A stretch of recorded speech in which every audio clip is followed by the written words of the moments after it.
Bismillahirrahmanirrahim. Assalamualaikum warahmatullahi wabarakatuh. Alhamdulillahi al-ihsani wa syukru lahu ala taufiqihi wa amtinani wa asyhadu an la ilaha illallah wahdahu la syarika lahu ta'ziman li sya'ni wa asyhadu anna Muhammadan abduhu wa rasuluhu da'ila ridwani. Allahumma salli alaihi wa ala alihi wa ashabihi wa ikhwani.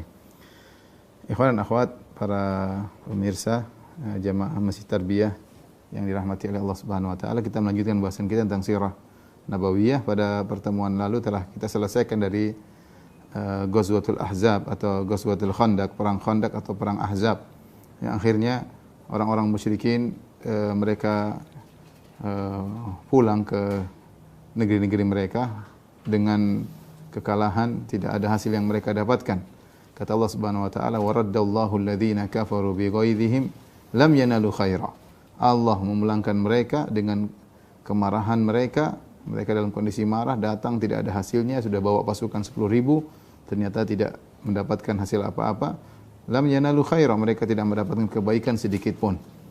Setelah mereka pergi, Nabi SAW berkata, "Al-an nagzuhum wa la yakzuna, nahnu nasiru ilaihim." Kata Nabi SAW ya, dengan penuh keyakinan, mulai sekarang kita yang menyerang mereka dan mereka tidak bakalan menyerang kita. Nahnu nasiru ilaihim, dan kita yang akan mendatangi mereka. Kita akan datang menuju ke tempat-tempat mereka. Dan ketika orang kafir pulang, mereka dalam kondisi ya jiwa mereka jatuh, kemudian semangat mereka buyar ya. Hasil tidak ada ya. Sehingga pede mereka pun hancur ya. Sejak selesai perang Khandaq dan setelah Rasulullah perang Bani Quraidah sebagaimana kita jelaskan kemarin, maka setelah itu Rasulullah SAW mulai mengirim pasukan-pasukan menuju kepada kabilah-kabilah yang mereka membuat masalah dengan kaum muslimin. Di antaranya kabilah-kabilah yang ikut serta dalam perang Khandaq yang ada di Najd ya, dan juga kabilah-kabilah yang bikin permasalahan sebelumnya dengan kaum muslimin, yang berkhianat, yang membunuhi para sahabat. Maka Nabi SAW mulai mengirimi sariyah-sariyah, yaitu pasukan-pasukan perang, untuk memberi pelajaran kepada mereka. Dikirim satu persatu, baik di daerah utara, daerah ke arah selatan, Rasulullah SAW kirim ya, untuk menunjukkan bagaimana kekuatan kaum muslimin.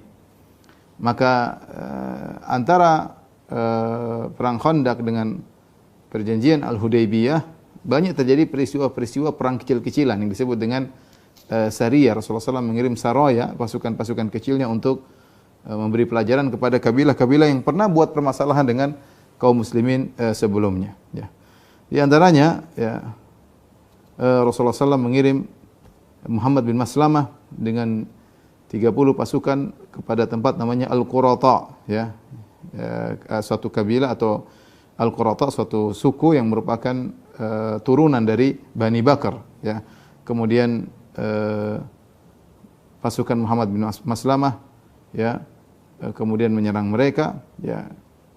Ketika mereka berjalan di malam hari, ketika di siang hari mereka bersembunyi agar tidak ketahuan. Karena kita orang musuh-musuh juga memiliki mata-mata. Sehingga di antara metode yang dilakukan oleh Muhammad bin Maslamah dan pasukannya, mereka berjalan di malam hari. Kalau di siang hari mereka bersembunyi. Kemudian ketika tiba di lokasi mereka, maka diserang dengan tiba-tiba, maka mereka pun kabur. Mereka pun kabur. Akhirnya kaum muslimin membawa ghanimah yang banyak. Di antaranya juga Rasulullah SAW memerangi Bani Lahyan. Ya. Bani Lahyan, mereka yang telah pernah berbuat curang kepada Khubayb bin Adi, yang mereka telah membunuh sebagian sahabat atau banyak sahabat dalam peristiwa Raji', ya, sebagaimana telah lalu pernah kita jelaskan ya. Lokasi mereka mendekati kota Mekah ya, mendekati kota Mekah. Maka Rasulullah SAW keluar bersama para pasukan menuju kepada mereka ya. Rasulullah keluar bersama 200 pasukan. Jadi ini bukan sariyah, ini namanya ghazwah. Kalau sariyah itu Rasulullah SAW tidak ikut. Kalau ghazwah Rasulullah SAW ikut. Maka disebut dengan ghazwatu Bani Lahyan. Karena Rasulullah SAW ikut serta bersama 200 pasukan sahabatnya ya. Di antaranya ada 20 pasukan berkuda di bulan Rabiul Awal atau Jumadal Ula tahun 6 Hijriyah. Kemudian Rasulullah SAW meninggalkan Ibnu Ummi Maktum untuk menggantikan Nabi sebagai posisi imam dan urusan di kota Madinah. Kemudian Rasulullah SAW berangkat menuju ke arah utara. Begitu keluar dari kota Madinah, Rasulullah SAW menuju ke arah ke utara, padahal Bani Lihyan lokasinya di selatan, di arah Mekah. Di arah Mekah. Mekah di selatan, utara ke arah Palestina, ke arah Tabuk. Maka Rasulullah SAW di antara metode perang beliau, karena beliau tahu banyak mata-mata, maka beliau pergi ke utara terlebih dahulu, sehingga orang-orang menyangka beliau hendak pergi ke negeri Syam. Tiba-tiba di tengah jalan beliau muter arah menuju ke arah selatan, agar beliau bisa menyerang Bani Lihyan dengan tiba-tiba tanpa diketahui oleh mereka atau tanpa diduga oleh mereka. Ya, akhirnya Rasulullah SAW tiba di lokasi mereka, ya. Kemudian mereka pun kabur, mereka kabur ke gunung-gunung, ya. Rasulullah SAW tidak bisa mengajar mereka, mereka kabur, ya, ketakutan. Maka Rasulullah SAW tinggal di tempat mereka selama sehari atau 2 hari. Kemudian Rasulullah SAW mengutus pasukan-pasukan kecil untuk mencari di mana lokasi Bani Lihyan yang kabur. Namun tidak didapatkan mereka pada kabur seluruhnya. Kemudian Rasulullah SAW pun membawa banyak ghanimah, ya. Sebenarnya Allah mengatakan bukanlah kebiasaan orang-orang Arab untuk kabur dalam peperangan. Biasanya mereka kuat dalam menghadapi peperangan, tetapi di antara keistimewaan Nabi SAW yang tidak diberikan kepada nabi-nabi sebelumnya, kata Nabi SAW, nusirtu birru'bi masirata syahrin. Aku diberi kekuatan oleh Allah dengan rasa takut yang dilemparkan oleh Allah ke dalam hati-hati musuh sebulan sebelum perjalanan, ya, sebulan sebelum Nabi sampai ke tempat mereka. Jadi mereka ini dalam kondisi ketakutan. Ya, Rasulullah SAW ingin menyerang mereka. Sebenarnya mereka punya kekuatan, tapi kalau sudah masuk rasa takut, mereka bingung menghadapinya. Akhirnya mereka kabur. Padahal mereka orang-orang Arab terkenal pemberani, tapi akhirnya ketika datang pasukan Rasulullah SAW, mereka pun kabur. Ya. Ini diantara perang kecil yang dikirim, dan banyak Sariyah Muhammad bin Salamah kepada Dzil Qassah, ya, tidak mungkin saya bacakan semuanya. Kemudian juga Sariyah Abu Ubaidah bin Jarrah Rasulullah SAW kirim kepada Dzil Qassah juga, ya. Kemudian juga Sariyah Zaid bin Harithah dikirim ke Bani Sulaim di Al-Jamum, ya. Al-Jamum sudah dekat dengan Mekah. Kalau orang-orang yang sering umrah atau haji pasti lewat Jamum. Al-Jamum itu tempat checkpoint terakhir sebelum masuk kota Mekah, itu namanya Al-Jamum, yang di situ banyak pemeriksaan kalau kita umrah atau haji, itu namanya Al-Jamum. Ya, kira-kira mungkin 80 kilo dari kota Mekah, ya, sebelum masuk kota Mekah. Jadi Rasulullah SAW mengirim pasukan sampai jauh dari Madinah ke Al-Jamum, ya kira-kira 400 kilo, 350 atau 400 kilo, ya, dipimpin oleh Zaid bin Harithah ke Bani Sulaim, ya, sampai ke areal Jamum. Intinya banyak sariyah-sariyah yang dikirim oleh Nabi SAW, ya, ke arah utara, ke arah selatan, ke arah timur, ya, semuanya untuk memberi kegentaran kepada musuh-musuh Islam, dan orang-orang Quraisy pun mendengar tentang hebatnya kaum muslimin, ya, hebatnya kaum muslimin. Kemudian di antara sariyah yang dikirim oleh Nabi SAW pada Jumadul Ula tahun 6 Hijriah adalah Rasulullah SAW mengirim Zaid bin Harithah bersama 170 pasukan. Tujuannya ke arah Al-Ais, ya. Tujuannya adalah untuk menghadang kafilah dagang Quraisy yang datang dari Syam. Kebetulan ketika itu ada kafilah dagang dari negeri Syam, karena kita orang-orang Quraisy mata pencaharian mereka adalah perdagangan. Kemudian kebetulan ada kafilah dagang yang datang dari negeri Syam dipimpin oleh Abul As bin Rabi. Abul As bin Rabi, sebagaimana sudah pernah kita sampaikan, Abul As bin Rabi adalah suami daripada Zainab, suaminya Zainab bintu Muhammad, dan Abul As bin Rabi sendiri adalah ponakan dari Khadijah. Khadijah punya saudari perempuan namanya Halah. Khadijah bintu Khuwailid, istri Nabi SAW, punya saudari perempuan namanya Halah bintu Khuwailid. Halah ini punya putra namanya Abul As bin Rabi. Dan sebagaimana pernah kita jelaskan, Abul As bin Rabi menikah dengan Zainab atas isyarat dari Khadijah bintu Khuwailid. Rupanya kafilah dagang tersebut dibawa oleh Abul As ibn Rabi'. Akhirnya Zaid bin Harithah berhasil menghadang kafilah dagang tersebut. Kemudian mereka merampas barang-barang dagang yang dibawa oleh Abul As, di antaranya perak yang banyak milik Safwan bin Umayyah. Safwan bin Umayyah adalah Safwan bin Umayyah bin Khalaf. Umayyah bin Khalaf adalah majikannya Bilal yang telah menyiksa Bilal dan telah tewas dalam perang Badar. Punya anak namanya Safwan bin Umayyah yang dendam kepada Nabi luar biasa karena ayahnya terbunuh dalam perang Badar. Kemudian juga mereka kaum muslimin selain merebut barang-barang dari kafilah dagang tersebut, kaum muslimin juga menawan sebagian mereka, di antaranya Abul As bin Rabi'. Setelah mereka tawan, lantas mereka bawa tawanan tersebut ke kota Madinah. Ya. Dan Abul As bin Rabi', mantunya Nabi SAW, termasuk orang-orang yang kaya raya di kota Mekah, termasuk pedagang besar dan terkenal dengan orang yang amanah. Ya. Maka akhirnya ketika sampai di Madinah, Abul As menemui Zainab radhiyallahu taala anha, ya, Zainab, ya, karena Zainab sudah duluan pergi ke kota Madinah ketika selesai perang Badar. Karena Abul As pernah ditawan sebelumnya dalam perang Badar, kemudian dibebaskan oleh Nabi SAW dengan syarat Zainab dibawa ke kota Madinah. Akhirnya Abul As pulang ke Mekah, kemudian Zainab ke kota Madinah, sehingga mereka pun terpisahkan. Perang Badar terjadi pada tahun 2 Hijriah, sementara kejadian ini pada tahun 6 Hijriah. Mereka sudah terpisah 4 tahun. Ternyata kesempatan bagi Abul As, dan dia masih musyrik ketika itu. Kemudian dia menemui istrinya Zainab, dan ketika itu belum turun larangan lelaki musyrik menikah dengan wanita muslimah, belum turun. Ayat tersebut turun belakangan, ya. Seperti sekarang sudah tidak boleh lelaki musyrik menikah dengan wanita muslimah, tetapi boleh lelaki muslim menikah dengan ahlul kitab, Nasrani atau Yahudiyah.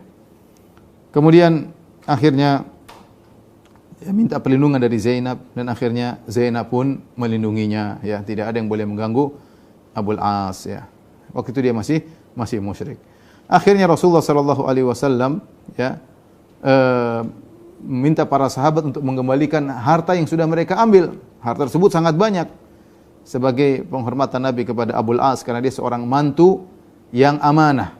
Meskipun di zaman kesulitan ketika di Mekah, dia tidak berkhianat. Ini sudah pernah kita sampaikan. Sementara mantu-mantu Nabi yang lain, suaminya Ruqayyah dan suaminya Ummu Kulthum, mereka berkhianat. Mereka menceraikan Ummu Kulthum dan mereka menceraikan Ruqayyah. Adapun Abul As, dia tidak menceraikan Zainab, padahal ketika itu Nabi dalam kondisi sulit, dalam kondisi ditindas. Meskipun dia musyrik, dia tidak menceraikan Zainab. Dan ini hal yang diingat oleh Nabi SAW. Akhirnya Rasulullah SAW minta kepada para sahabat untuk mengembalikan harta yang telah mereka ambil yang dibawa oleh Abul As. Ya. Kemudian akhirnya para sahabat mengembalikan hal tersebut. Semuanya dikembalikan kepada Abul As. Kemudian Abul As pulang ke kota Mekah, balik kota Mekah ke tempat orang-orang Quraisy. Ya, kemudian dia kembalikan seluruh harta-harta milik Quraisy. Kemudian dia berkata, "Ya ma'syara Quraisy, hal baqiya li ahadin minkum indi malun lam ya'khudhu?" Apakah masih ada orang yang belum ambil hartanya? Kata mereka semuanya, "La, kami tidak ya Abul As." "Fajazakallahu khairan." Semoga Allah membalas engkau dengan kebaikan. "Wa qad wajadnaka wafiyan kariman." Kami dapati engkau adalah seorang yang setia, yang menunaikan amanah, engkau yang karim, engkau yang seorang yang mulia. Ketika mereka memuji Abul As, saat itu Abul As berkata, "Asyhadu an la ilaha illallah wa anna Muhammadan abduhu wa rasuluh." Aku bersaksi bahwasanya tidak ada sembahan yang berhak disembah kecuali Allah dan Muhammad adalah utusannya dan rasulnya. Ya. Dia masuk Islam di depan mereka, ya. "Wallahi ma mana'ani minal Islam indahu illa takhawufu an tadhunnu anni innama aradtu an akula amwalakum." Saya sebenarnya mau masuk Islam sejak di Madinah. Tapi saya khawatir kalau saya masuk Islam di sana, kalian menyangka saya akan makan harta kalian. Makanya saya kembalikan dulu. Kalau saya sudah kembalikan dulu, maka saya umumkan kepada kalian, aslamtu, aku sudah masuk Islam. Ya. Kemudian dia pun pergi menuju Nabi SAW, menuju kota Madinah di bulan Muharram di awal tahun 7 Hijriah. Taib, ini di antara kejadian antara Ghazwat Khandaq dengan Hudaybiyah, ya. Abul As ketika menikah dengan Zainab, mereka punya anak dua, di antaranya namanya Ali, dan Ali meninggal dunia, ya. Kemudian di antaranya Umamah, ya. Umamah inilah yang dalam hadis Nabi sallallahu alaihi wasallam gendong dia ketika Nabi sedang salat. Umamah bintu Abil As. Rasulullah SAW salat, Nabi sallallahu alaihi wasallam wa huwa hamilu Umamah, sambil menggendong Umamah. Kalau Nabi sujud, Nabi letakkan Umamah. Kalau Nabi bangun, Nabi gendong lagi apa? Umamah, ya. Namun tidak ada keturunan dari Ali maupun Umamah yang meneruskan silsilah Nabi sallallahu alaihi wasallam. Bahkan disebutkan ketika Fatimah radhiyallahu taala anha meninggal dunia, Ali bin Abi Thalib menikahi Umamah. Umamah bintu Abil As, tetapi juga tidak ada keturunannya dan akhirnya meninggal dunia, ya.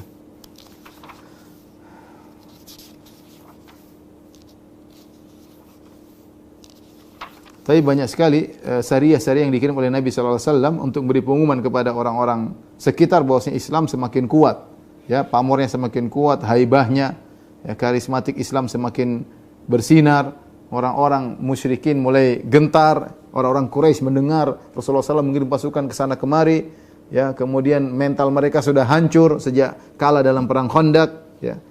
Di antara syariah yang penting untuk kita ceritakan adalah syariah Abdullah bin Atiq yang dikirim oleh Nabi SAW untuk membunuh Salam ibni Abil Huqaiq. Siapa Salam ibnu Abil Huqaiq?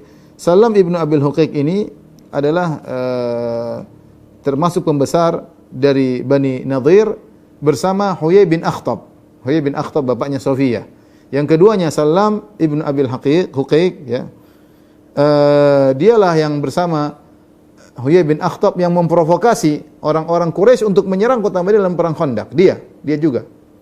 Dia memprovokasi orang-orang Quraisy, memprovokasi kabilah-kabilah untuk menyerang kota Madinah. Di antara penyebab terjadinya perang Khandaq adalah provokasi Salam ibnu Abil Huqaiq. Huyai bin Akhtab sudah tewas, ya, dalam perang Bani Quraidah sebagaimana kita sampaikan pada pertemuan lalu. Yang ini belum, maka Nabi harus memberi pelajaran kepada orang ini, ya.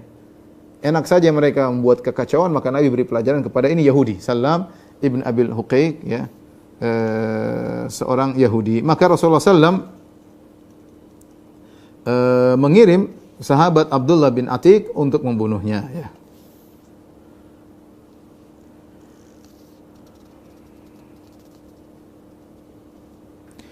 Sebelumnya sudah pernah kita jelaskan ada seorang tokoh Yahudi yang bernama Ka'ab bin Ashraf. Ka'ab bin Ashraf, tokoh Yahudi yang dibunuh oleh para sahabat, tapi dibunuh oleh kaum Aus. Jadi kaum Aus dari kaum Ansar. Kaum Ansar terdiri atas suku Aus dan suku Khazraj. Suku Aus dari suku kaum Ansar membunuh tokoh Yahudi yang bernama Ka'ab bin Ashraf. Maka suku Al-Khazraj ingin menyaingi suku Al-Aus. Mereka ingin punya jasa kepada Islam. Kata mereka, kalau kalian sudah membunuh Ka'ab bin Ashraf, kami ingin membunuh Yahudi yang lain, Salam bin ibnu Abil Huqaiq. Ya, maka mereka minta izin kepada Nabi SAW agar mereka lah yang akan menjalankan tugas membunuh Salam ibnu Abil Huqaiq.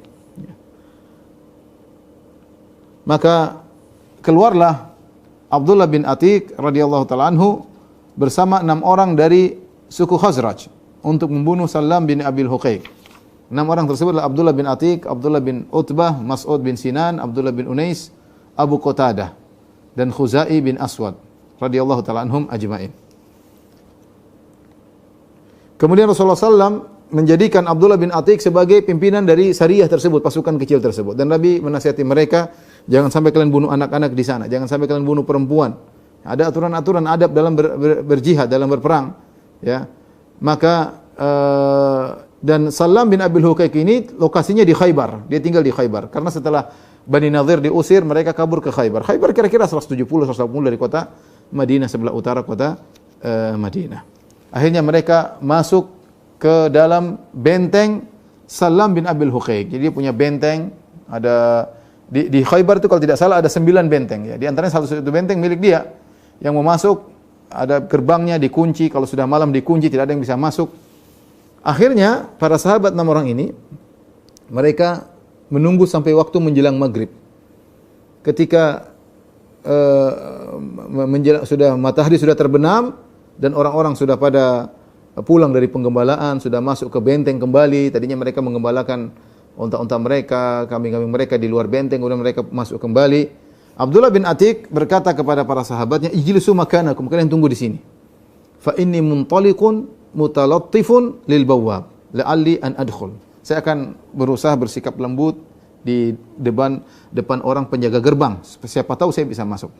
Akhirnya dia pun mulai berjalan pelan-pelan menuju pintu gerbang benteng Salam bin Abil Huqaiq. Kemudian dia menutup wajahnya dengan bajunya, seakan-akan dia ada seakan-akan dia buang hajat ya. Orang-orang sudah pada masuk. Tiba-tiba penjaga gerbang berkata, "Ya Abdullah, wahai fulan, in kunta turidu an tadkhul fadkhul." Kalau kau ingin masuk, masuk. Fa inni uridu an ughliqal bab. Saya ingin kunci pintu, mau masuk, masuk. Maka Abdullah bin Atiq kesempatan dia pun masuk. Fakamantu, saya pun sembunyi, setelah saya masuk saya sembunyi diam-diam. Tatkala orang-orang sudah masuk semuanya, dia pun kunci pintu. Penjaga gerbang tadi kunci pintu. Kemudian dia meletakkan kunci-kuncinya di suatu tempat dan diikuti oleh Abdullah bin Atiq. Ya. Setelah orang itu pergi, mulai diambil kunci tersebut. Diambil kunci tersebut, ya. Kemudian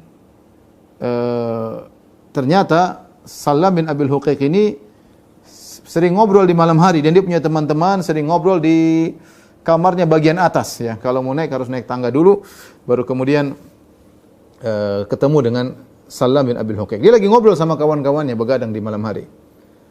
Setelah ngobrol akhirnya teman-teman yang ngobrol semuanya pada pulang. Ya. Pada pulang. Setelah mereka semua sudah pulang, kemudian mulailah Abdullah bin Atiq masuk ke dalam menuju kamar di tengah-tengah benteng. Siap dia dapat pintu, dia buka, dia masuk terus dia kunci dari dalam. Supaya enggak ada yang bisa masuk. Dia masuk pintu berikutnya karena kamarnya di dalam, ya. Dia masuk pintu berikutnya, dia buka, dia masuk, dia kunci dari dalam sehingga orang luar tidak bisa masuk. Terus, ya. Sampai tiba di kamarnya Salam bin Abil Huqaiq. Ketika itu sudah dalam kondisi gelap. Dia sudah di tempat tidurnya dalam kondisi gelap. Lampu sudah dimatikan. Dia bingung, di mana lokasinya Salam? Tidak kelihatan, gelap. Dia sudah bawa pedang, ingin bunuh orang ini. Maka dia berteriak. Salam bin Abil Huqaiq namanya Abu Rafi. Dia panggil, "Ya Abu Rafi." Dia panggil, "Ya Abu Rafi." Maka Salam bin Abil Huqaiq Yahudi ini berkata, "Man hadha?" Siapa itu? Oh, dia tahu sumber suaranya di situ. Maka kemudian dalam kegelapan dia pun menuju ke sumber suara. Kemudian kata dia, "Darabtuhu darbatan bisayf wa ana dahishun." Ya, aku pun memukul dia dengan pedangku dan ya aku enggak tahu dia di lokasinya di mana posisinya. Pokoknya asal mukul aja di arah suara. Ya, tapi fama agnaitu syai'an. Ternyata tidak ada faedahnya. Dia pun berteriak. Wah, dia teriak. Teriak. Tapi pintu semua sudah dikunci. Sudah dikunci sama Abdullah bin Atiq. Fa kharajtu minal bait, kata dia pura-pura dia keluar sebentar dari rumah. Fa makastu ghairu ba'idin, aku diam sebentar. Setelah itu aku balik lagi. Masih gelap. Ketika aku balik lagi aku bertanya, "Ma hadha sawt ya Abu Rafi?" Ada apa ini Abu Rafi? Kenapa teriak-teriak? Dia pura-pura nanya lagi seakan-akan ada orang menolong. Ini suara apa ini Abu Rafi? Kenapa teriak-teriak? Kata dia, "Li ummikal wail, celaka. Inna rajulan fil bait darabani qabla bisayf." Baru saja tadi ada orang mukul saya pakai pedang.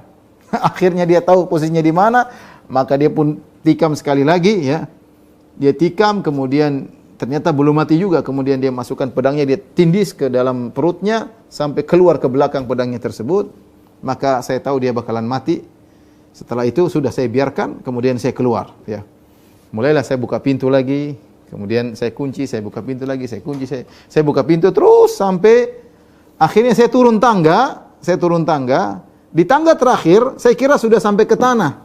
Padahal tidak, padahal masih ada tangga lagi yang lain. Akhirnya saya pun salah nginjak, saya pun terjatuh. Ya, sehingga kakiku patah ya. Akhirnya saya pun ikat dengan imamahku, kemudian saya berjalan ya. Sampai saya duduk dekat pintu gerbang. Ya, aku berkata, kata Abdullah bin Atiq, aku tidak akan keluar malam ini sampai aku tahu dia sudah mati atau belum. Subhanallah, ketika di pagi hari, ya, ketika ayam berkokok, maka ada pengumuman bahwasanya Abu Rafi, pedagang besar yang berdagang di Hijaz, ya, telah tewas. Ya. Maka segera aku pun keluar. aku pun balik ke Nabi sallallahu alaihi wasallam dengan sahabat-sahabatku. Akhirnya aku ceritakan kepada Nabi sallallahu alaihi wasallam apa yang terjadi pada diriku dan bagaimana kakiku terluka. Kata Nabi sallallahu alaihi wasallam, "Ubsut rijlak." Bentangkan kakimu. Kemudian famasahaha. Kemudian Rasulullah SAW mengusap kaki Abu Rafi, kakinya Abdullah bin Atiq, akhirnya sembuh seakan-akan tidak pernah sakit sama sekali. Taib, masih banyak syariah-syariah, tentu saya tidak akan menyampaikan semuanya. Ini di antara pasukan-pasukan kecil yang dikirim oleh Nabi SAW. Tujuannya adalah untuk memberi pelajaran kepada kaum-kaum kabilah-kabilah Arab yang ikut serta dalam terjadinya perang Khandaq, yang mereka bergabung sama Quraisy untuk menyerang Rasulullah SAW. Demikian juga untuk beri pelajaran kepada orang-orang musyrikin yang punya masalah dengan kaum muslimin sebelumnya. Sekarang kita akan masuk dalam Sulhul Hudaybiyah, ya, perjanjian Al-Hudaybiyah, ya. Rasulullah sallallahu alaihi wasallam, ya, bermimpi, ya. Dalam mimpinya Rasulullah SAW umrah bersama para sahabat. Kemudian Rasulullah SAW tawaf dalam kondisi, ya, setelah itu mereka bertahallul, ada yang cukur gundul, ada yang cukur pendek. Yang kita tahu bahwasanya mimpinya Nabi adalah wahyu, ya. Maka Nabi SAW begitu mimpi seperti itu, seakan-akan perintah dari Allah suruh umrah. Seakan-akan perintah dari Allah suruh umrah. Maka Rasulullah SAW kemudian mengajak para sahabat untuk umrah. Biasanya Rasulullah SAW, ya, bermusyawarah dengan para sahabat. Tapi ini Rasulullah SAW mimpi. Rasulullah mimpi masuk di Ka'bah. Kemudian Rasulullah SAW para sahabat tawaf dalam kondisi aman. Ada yang mencukur rambutnya, ada yang gundul, ada yang mencukur pendek, ya. Karena itu Rasulullah SAW langsung mengajak para sahabat untuk umrah tanpa ada musyawarah dengan mereka. Ketika para sahabat mendengar Rasulullah SAW ingin umrah, mereka semangat sekali. Apalagi muhajirin. Mereka sudah 6 tahun tidak pernah melihat Ka'bah. Karena mereka terusir dari kota Mekah. Sudah 6 tahun mereka tidak pernah melihat Ka'bah. Kampung halaman mereka. Ya, ini sudah tahun 6 Hijriah, berarti sudah 6 tahun tidak pernah melihat Ka'bah. Ketika Nabi ajak untuk umrah, semangat mereka. Ya. Ya. Dan mereka menyangka mereka akan bisa umrah tahun tersebut. Kemudian Rasulullah SAW bukan hanya mengajak para sahabat, Rasulullah SAW mengajak juga orang-orang Arab Badui yang baru-baru masuk Islam, yang sebagian mereka masuk Islam, ya, agar keluar bersama Nabi ikut serta dalam umrah. Tapi ya, mereka imannya masih kurang, mereka ragu-ragu, mereka masih takut sama Quraisy. Akhirnya mereka cari-cari alasan untuk tidak ikut. Mereka tidak ikut dalam perjanjian Hudaybiyah, dalam umrah kali ini, ya. Dan Allah sampaikan bagaimana sikap mereka dalam Al-Qur'an. Kata Allah Subhanahu wa taala, "Sayaqulu lakal mukhallafuna minal a'rabi syaghalatna amwaluna wa ahluna fastaghfir lana." Kata mereka, kata Allah Subhanahu wa taala, orang-orang yang tidak ikut serta dari kalangan Arab Badui akan berkata kepada engkau, wahai Rasulullah, kami tersibukkan dengan harta-harta kami dan kami tersibukkan dengan keluarga kami, mohonkan ampunan bagi kami. Yaquluna bi alsinati ma laysa fi qulubihim. Mereka alasan kita enggak bisa pergi, banyak urusan, istri kami banyak urusan, anak-anak harus diurusin, harta harus diurusin, kambing-kambing kami, unta kami banyak diurusin, maka ya minta ampunlah kepada kami, mohon ampun kepada kami, kepada Allah, istighfarlah buat kami, ya. Kata Allah, mereka ucapkan dengan lisan mereka apa yang dalam hati mereka. Dalam hati mereka sebenarnya mereka takut, ya, padahal mereka takut. Kata Allah Subhanahu wa taala, "Qul faman yamliku lakum minallahi syai'an in arada bikum dharran aw arada bikum naf'an." Siapa yang bisa mengatur kalian, mencegah dari kalian kalau Allah ingin keburukan bagi kalian atau Allah ingin beri manfaat bagi kalian? Bal kana Allah bima ta'maluna khabira. Bahkan Allah lebih tahu, Allah tahu apa yang kalian lakukan. Maka Allah bongkar hati mereka. Bal dzanantum alla yanqalibar rasulu wal mu'minuna ila ahlihim abada wa zuyyina dzalika fi qulubikum wa dzanantum dhannas saw. Kata Allah Subhanahu wa taala, sungguhnya kalian tidak mau ikut umrah karena kalian menyangka Rasul dan para sahabatnya tidak akan balik. Mampus ini, bakalan habis diserang oleh orang Quraisy. Rasulullah dan para sahabat tidak akan kembali. Wa zuyyina dzalika fi qulubikum, dan ini dihiasi oleh syaitan dalam hati kalian. Wa dhanantum dhannas saw, dan kalian telah berburuk sangka kepada Allah Subhanahu wa taala. Akhirnya yang berangkat cuma sahabat-sahabat, yang Arab Badui tidak ikut. Jumlah para sahabat ada khilaf, ada yang mengatakan 1.400, ada yang mengatakan 1.500. Mereka orang spesial. Sampai turunlah firman Allah Subhanahu wa taala tentang hal ini, peristiwa ini disebut dengan Fatham Mubina. Inna fatahna laka fatham mubina. Sungguh kami telah memberikan kepada engkau kemenangan yang nyata. Al-Fath di sini, Fathah Mubina, bukan Fatu Makkah, bukan, tapi dia adalah Sulhul Hudaybiyah. Perjanjian Hudaybiyah. Yang Allah abadikan dalam Al-Quran. Yang Allah sebutkan dalam surat Al-Fatah, kata Allah, laqad radiyallahu 'anil mu'minina idh yubayyi'unaka tahta syajara fa'alima ma fi qulubihim fa anzala sakinata 'alaihim. Ya, kata Allah Subhanahu wa taala, sungguh Allah telah ridha kepada orang-orang beriman yang membayat engkau di bawah sebuah pohon. Yaitu mereka para sahabat 1.400 orang ini atau 1.500 orang ini. Allah ridha kepada mereka. Ya, dan Nabi mengatakan tidak akan masuk neraka orang-orang yang berbaiat kepadaku pada hari ini di bawah pohon ini. Semuanya jamin masuk surga. Semuanya orang-orang beriman yang luar biasa iman mereka, kecuali satu orang munafik. Ya, saya lupa kalau tidak salah namanya Jad bin Qais atau siapa, dia munafik yang ikut serta dalam pasukan tersebut. Tapi sisanya semuanya 1.400 orang atau 1.500 orang atau 1.500 orang semuanya dijamin masuk surga. Ya, dijamin masuk surga. Maka Nabi SAW ketika keluar, Nabi SAW bersama para sahabat membawa silahul musafir. Bukan membawa persenjataan orang sedang bersafar. Orang bersafar apa yang dibawa? Si pedang secukupnya, ya. Secukupnya kalau ada perampok bisa dilawan. Bukan membawa alat tempur yang maksimal, ya. Karena mereka tidak niat untuk bertempur. Mereka niatnya untuk umrah. Sehingga Nabi ingin menunjukkan bahwasanya dia tidak ingin perang, tetapi dia ingin umrah. Makanya Nabi SAW membawa persenjataan yang biasa dibawa oleh orang-orang yang sedang bersafar. Bukan persenjataan yang dibawa oleh orang yang ingin menyerang. Bahkan Nabi membawa hadyu. Yang membawa hadyu, membawa onta, membawa kambing, untuk dibawakan, untuk diserahkan di Mekah, disembelih di Mekah. Ya, dan orang-orang musyrikin tahu akan hal ini. Mereka mengagungkan al-hadyu, yaitu mereka mengagungkan hewan-hewan yang diserahkan kepada Allah Subhanahu wa taala untuk disembelih di kota Mekah dan dibagikan di sana, ya. Bahkan di antaranya Rasulullah SAW membawa 70 ekor onta. Di antaranya adalah onta milik Abu Jahal yang direbut oleh Nabi SAW dalam perang Badar, ya. Dan ada tandanya, orang tahu itu ontanya Abu Jahal. Nabi bawa untuk diserahkan kepada Allah Subhanahu wa taala. Tatkala Rasulullah SAW sampai di Dzul Hulaifah bersama para sahabat, keluar dari kota Madinah menuju Dzul Hulaifah. Dzul Hulaifah adalah tempat ihram. Kalau orang sekarang mengatakan Abyar Ali, tempat ihram. Maka Rasulullah SAW salat zuhur, ya. Kemudian setelah salat zuhur Rasulullah minta didatangkan hadiahnya, itu ontanya. Faqalladahu, kemudian Rasulullah SAW gantungkan sesuatu, ya, sebagai tanda bahwasanya onta ini adalah diserahkan kepada Allah. Maka jangan ada yang ganggu. Tsumma asy'arahu, kemudian Rasulullah SAW membuat isy'ar. Isy'ar itu kalau punuk onta dilukai, kemudian darahnya digosokkan ke punuk onta tersebut sehingga berwarna merah, orang tahu ini onta untuk disembelih di kota Mekah. Tapi tradisi ini sekarang sudah tidak ada. Di zaman Nabi SAW ada tradisi ini. Jadi bukan beli onta di Mekah, tapi ontanya dari kampung dibawa. Onta, kambing, dan itu bukan cuma haji, umrah juga. Tapi sekarang tradisi ini sudah tidak ada. Yang ada cuma orang menyembelih hadyu tatkala musim haji. Padahal umrah juga boleh, kan kapan saja boleh. Seorang punya onta, dia kasih luka, dia kasih darah, kemudian dilepaskan. Ini akan sampai kota Mekah untuk disembelih. Maka tidak ada yang mengganggunya, tidak ada yang merampasnya, ya. Jadi Nabi benar-benar menunjukkan beliau ingin umrah. Kemudian beliau bertalbiyah, labbaik Allahumma labbaik, labbaik la syarika laka labbaik, ya.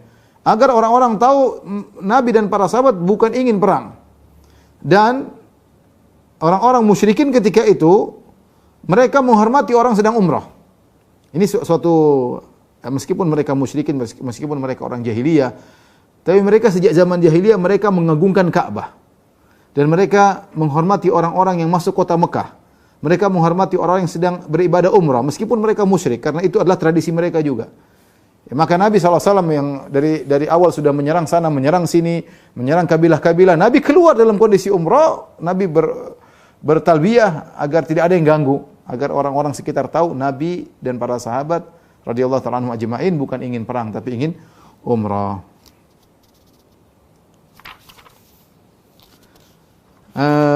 Kemudian di tengah perjalanan ada Abu Qatadah, ini cerita ringkas saja. Abu Qatadah radhiyallahu ta'ala anhu, dia ikut bersama Nabi SAW, tapi dia belum berihram.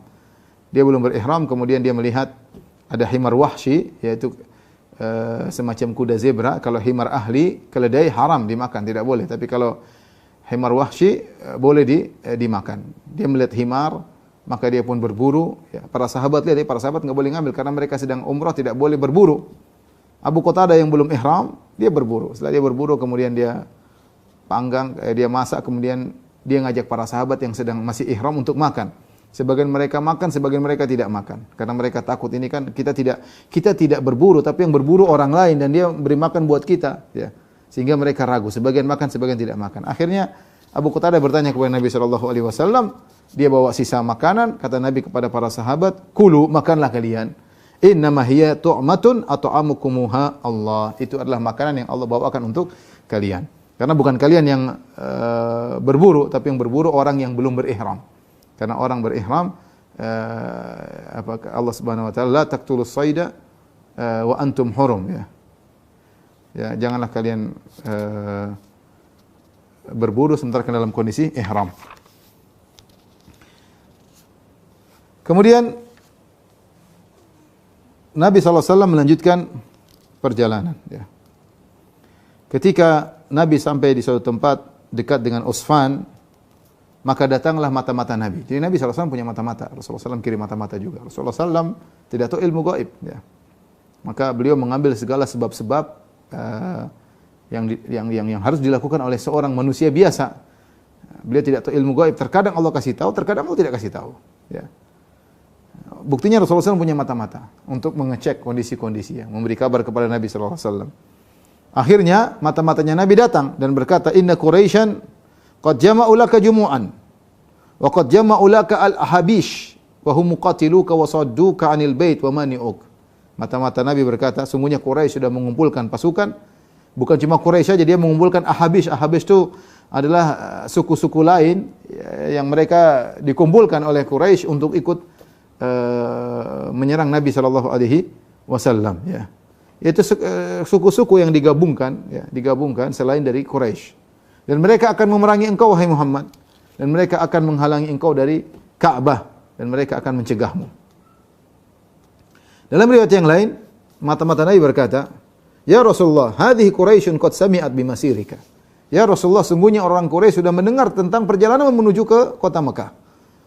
Fa kharajat ma'ahal udhul matafil qad labisu juludan namir. Mereka sudah keluar bersama dengan onta-onta, ya, yang ada dalam kondisi punya susu, ya, artinya mereka sudah membawa onta yang mereka bisa minum dari onta tersebut, artinya mereka sudah siap menantimu. Qad labisu juludan numur, dan mereka sudah pakai kulit-kulit macan, ya, atau kulit-kulit hewan buas, ya. Yu'ahiduna Allah alla tadkhuluha alaihim anwah. Mereka sudah berjanji kepada Allah, kau tidak bisa masuk dalam kota Mekah, ya, untuk menyerang mereka selamanya, abadan.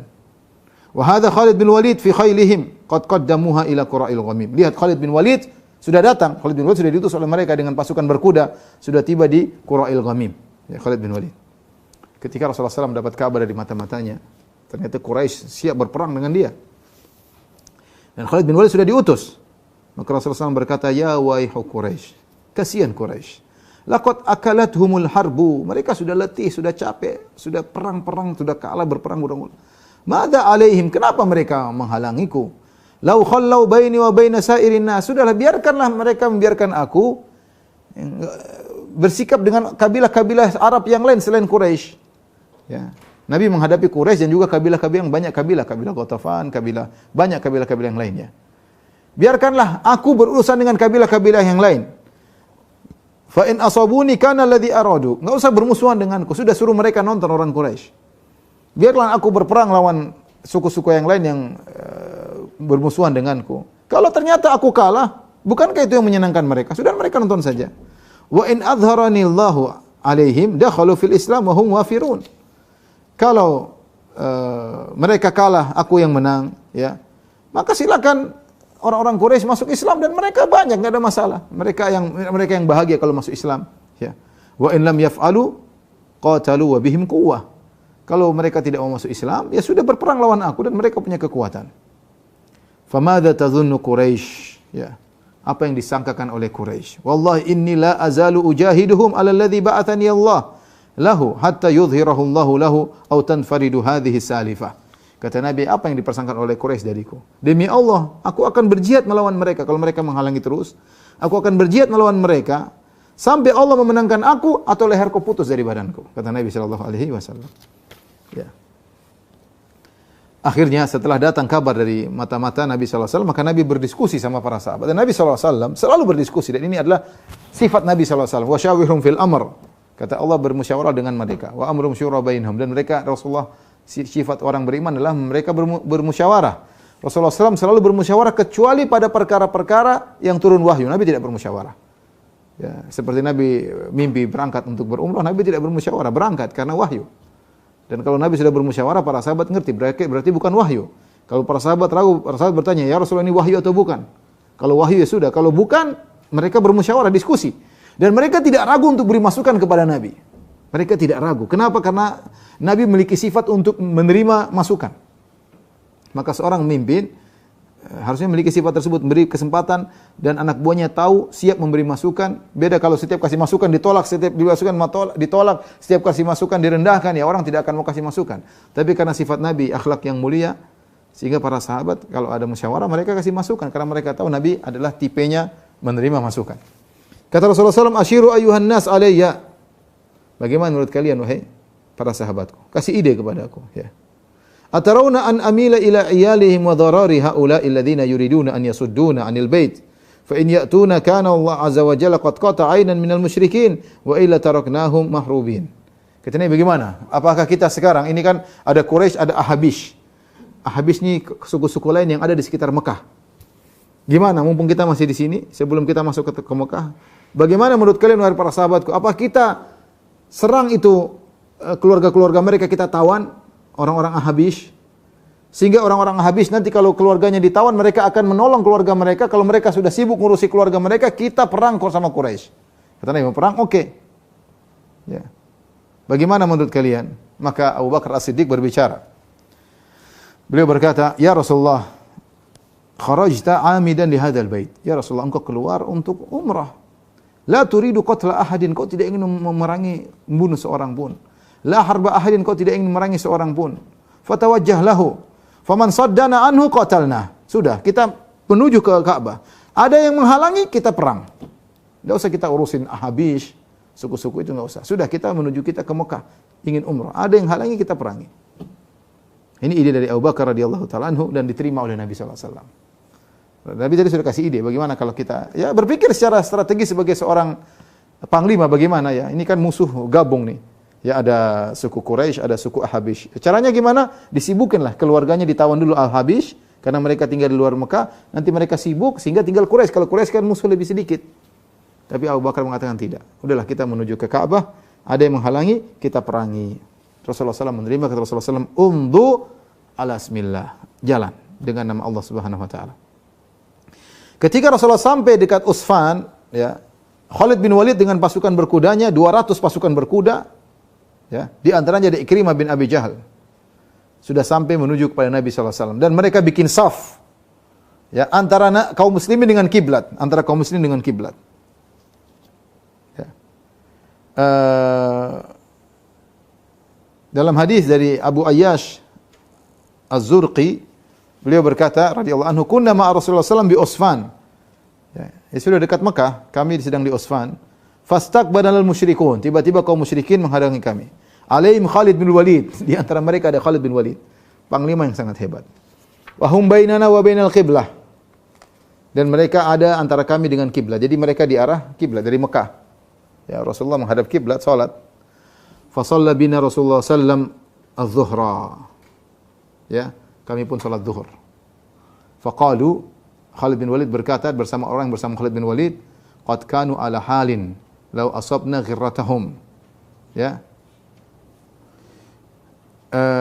Mereka lihat Rasulullah SAW salat. Rasulullah SAW salat zuhur biasa. Salat musafir 2 rakaat, imam, para sahabat ruku, kemudian zuhur, sujud, ya. Kemudian salat biasa. Khalid bin Walid berpikir, kita tunggu mereka salat asar. Ini pertama sudah lewat, 2 rakaat selesai. Sudah, kita tunggu salat asar, nanti mereka salat sujud, kita tikam, kita serang rame-rame. Ya, Khalid bin Walid sudah sabar, tunggu mereka salat asar. Kata Khalid bin Walid, mereka berkata, "Ta'ti alaihimul an salat." Sebentar lagi datang salat asar. "Hiya ahabbu ilaihim min abnaihim." Yang salat itu mereka lebih cintai daripada anak-anak mereka dan daripada diri mereka. Ya, Khalid bin Walid sedang menanti kapan salat asar, mereka sujud rame-rame, lagi sujud serang rame-rame. Ditunggu-tunggu sama Khalid. Namun ternyata Allah Maha tahu apa yang diniatkan oleh Khalid. Ketika dia masih musyrik bersama pasukannya 200 pasukan berkuda, maka Jibril menurunkan ayat tentang salat khauf. Ternyata salatnya dirubah. Tidak diduga oleh Khalid bin Walid. Ketika salat asar tiba, Khalid bin Walid depan mereka. Mereka salat asar. Maka turunlah firman Allah Subhanahu wa taala ya, dalam surat An-Nisa 102, "Wa idza kunta fihim fa aqamta lahumus salata faltakum ta'ifatun minhum ma'aka wa li'khudhu aslihatahum fa idza sajadu falyakunu min wara'ikum," dan seterusnya tentang salat khauf. Maka bagaimana cara Nabi sallallahu alaihi wasallam salat? Ketika tiba waktu salat asar, Rasulullah SAW menyuruh para sahabat untuk salat sambil bawa pedang. Ya, karena musuh di depan mata, tapi salat asar tidak bisa ditinggalkan. Mereka salat berjamaah di hadapan musuh dan Khalid bin Walid dan pasukannya melihat. Fasafafna khalfahu saffain. Maka Nabi jadi imam, kami 2 saf. Saf pertama, saf kedua. Bagaimana cara salat? Mereka salat bareng-bareng. Tsumma raka'a, Rasulullah SAW ruku, kami salat 2 saf ini sama-sama ruku. 2 saf sama-sama ruku. Nabi ruku, kami sama-sama ruku. Tsumma rafa'a, sami Allah liman hamidah, kami dua-duanya 2 saf ini sami Allah liman hamidah, berdiri. Tsumma sajada Nabi sallallahu alaihi wasallam, Nabi sujud, maka yang sujud saf pertama doang. Yang sujud saf pertama doang. Saf ke belakang, yang di belakang berdiri, pegang pedang, jaga. Ini yang tidak diduga oleh Khalid. Dikirain mau sujud bareng semua, ternyata ada pasukan yang berdiri. Ya Khalid akhirnya nggak jadi perang. Nah, gimana? Subhanallah, Allah turunkan ya, di saat salat zuhur sudah lewat, kesempatan udah hilang. Asar ditunggu oleh Khalid bin Walid, ternyata Rasulullah merubah cara salatnya dengan salat khauf. Jadi caranya Rasulullah SAW sujud sama saf yang pertama. Setelah sujud semua, kemudian mereka duduk, kemudian mereka berdiri. Saat yang saf kedua mulai sujud, kemudian berdiri lagi. Ya. Jadi Rasulullah berdiri pada rakaat kedua, saf yang kedua menyelesaikan rakaat pertamanya. Ditunggu oleh Nabi SAW. Ini salat asar sampai rakaat kedua. Ya. Ketika timbul rakaat setelah itu, kemudian mereka bergantian. Yang saf depan mundur ke belakang, saf belakang maju ke depan, dekat Nabi SAW. Ya. Jadi tadinya begini, kemudian berpindah begini. Ya. Sama seperti yang tadi, ketika Nabi ruku bareng-bareng. Sami Allah liman hamidah bareng-bareng. Ketika Nabi sujud, yang depan yang sujud, yang ini diam, menunggu. Setelah kemudian tatkala mereka duduk, baru yang lain kemudian duduk, kemudian tasyahud bareng-bareng, baru kemudian salam bareng-bareng. Dengan demikian mereka tetap mengawasi musuh sehingga Khalid bin Walid akhirnya tidak jadi menyerang mereka. Ini pertama kali terjadi salat khauf ketika dalam peristiwa Al-Hudaybiyah, ya. Tentu cara-cara salat khauf banyak sekali, ya, datang dalam banyak riwayat, ya. Tapi di antaranya tadi yang saya sebutkan. Kemudian Rasulullah SAW melanjutkan perjalanan, ya. Rasulullah SAW mengatakan, siapa yang bisa menunjukkan jalan lain? Ya. Maka ada sahabat yang menunjukkan jalan lain, ya. Sampai akhirnya Rasulullah SAW tiba suatu tempat namanya Thaniyatul Mirar. Thaniyatul Mirar, yang tinggal turun langsung ke arah Quraisy, ke arah situ. Ya. Mudah untuk bertemu dengan orang Quraisy. Tiba-tiba unta Nabi yang bernama Al-Qaswa tidak mau jalan. Barakatil Qaswa, unta Nabi tiba-tiba duduk tidak mau berdiri. Orang-orang berkata, sahabat berkata, hal, ayo jalan. Fa'alahat, untanya tidak mau berdiri. Maka sahabat berkata kepada Rasulullah, khala'atil Qaswa, ya Rasulullah, ya, untamu Al-Qaswa tidak mau jalan. Maka Rasulullah SAW berkata, ma khala'atil Qaswa, bukan untaku tidak mau jalan. Ini dalil bahwasanya boleh kita namakan hewan yang kita miliki dengan nama, ya. Rasulullah menamakan untanya dengan Al-Qaswa, ya. Al-Qaswa, ya. Boleh namakan kalau punya kucing dengan nama tertentu, boleh-boleh saja. Wa ma dzaka laha bi khuluq, kata Nabi sallallahu alaihi wasallam, untaku ini bukannya tidak mau jalan. Dan itu bukan akhlak dia, bukan perangai untaku. Walakin habasaha habisul fil, tapi yang buat dia tidak bisa jalan adalah Allah yang pernah menghalangi gajahnya Abraha untuk masuk ke kota Mekah. Sebagaimana kita pernah ceritakan di awal-awal sirah Nabi ketika Abraha membawa sekitar 8 gajah, ya, dan gajah terbesar namanya Mahmud, ya, dengan tujuan untuk mencongkel Ka'bah. Semuanya bawa rantai untuk mencongkel Ka'bah rame-rame dengan 8 ekor gajah. Sampai gajah tersebut berjalan suatu tempat, akhirnya gajah tersebut tunduk tidak mau jalan. Tidak mau jalan. Kalau disuruh ke Mekah enggak mau jalan, tapi kalau suruh balik jalan. Yang menahan gajah ini siapa? Allah Subhanahu wa taala. Nabi menjelaskan, ini unta aku sebenarnya mau jalan dia. Tetapi dia tidak bisa jalan kenapa? Ditahan oleh Allah Subhanahu wa taala. Ya. Ditahan oleh Allah Subhanahu wa taala. Sama seperti unta Nabi ketika Nabi ingin bangun Masjid Nabawi, kan untanya jalan sendiri. Kata Nabi, "Da'uha fa innaha ma'murah." Biarkan untaku berjalan sendiri. Sampai untanya menentukan suatu tempat lokasi Masjid Nabawi. Kenapa? Allah yang menunjukkan lokasi tersebut dengan unta Nabi yang berjalan kemudian menderam di tempat lokasi Masjid Nabawi. Kali ini unta tersebut menderam lagi tidak mau berdiri, Allah yang menahan. Kenapa kata para ulama seperti Ibnu Hajar rahimahullahu taala? Allah menahan unta ini. Kenapa kalau unta ini terus berjalan masuk ke Quraisy terjadi peperangan dan Allah tidak ingin terjadi peperangan. Kenapa orang Quraisy itu nanti bakalan masuk Islam banyak? Abu Sufyan, Khalid bin Walid, Allah tahu mereka akan masuk Islam. Ya, sebagaimana gajah, seandainya kalau gajahnya Abraha masuk ke kota Makkah maka terjadi peperangan. Maka Allah tahan itu unta tidak bisa jalan. Tidak bisa jalan, ya. Maka Rasulullah SAW berkata, "Walladzi nafsi biyadihi," demi zat yang jiwaku berada di tangannya, "la yas'alunani khuttatan yu'adzibuna fiha hurumatillah illa ataituhum iyyaha." Mereka tidak minta kepadaku suatu perangai, yaitu mereka seandainya mereka minta kepadaku untuk nyambung silaturahmi, maka aku akan kabulkan permintaan mereka. Karena pada silaturahmi ada penganggungan terhadap Allah Subhanahu wa taala. Kemudian Nabi SAW menggerakkan ontanya, ya, ontanya tidak mau masuk kota Mekah, kemudian belok menuju ke Al-Hudaybiyah. Menuju ke Al-Hudaybiyah. Hudaybiyah kira-kira sekarang 20 kilo mungkin dari kota Mekah, dia termasuk daerah halal yang terjauh, ya. Daerah halal banyak, yang paling dekat adalah Tan'im, yang paling jauh adalah Hudaybiyah. Di situ juga ada orang bikin masjid Al-Hudaybiyah. Orang banyak ke situ kemudian umrah dari situ karena dari daerah halal, karena namanya umrah masuk dari daerah halal menuju daerah haram. Apakah dari Tan'im, apakah dari Ju'ranah, ya. Nabi pernah umrah dari Ju'ranah atau dari Hudaybiyah, karena itu semua tanah halal. Namanya umrah harus dari tanah halal menuju tanah haram, ya. Taib, masih panjang ya, mungkin sampai sini aja dulu kajian kita. Wallahu ta'ala alam bisawab. Nanti kita lanjutkan pekan depan biiznillah ta'ala. Subhanakallah bihamdik asyhadu an la ilaha illa anta astaghfiruka wa atubu ilaik. Assalamualaikum warahmatullahi wabarakatuh.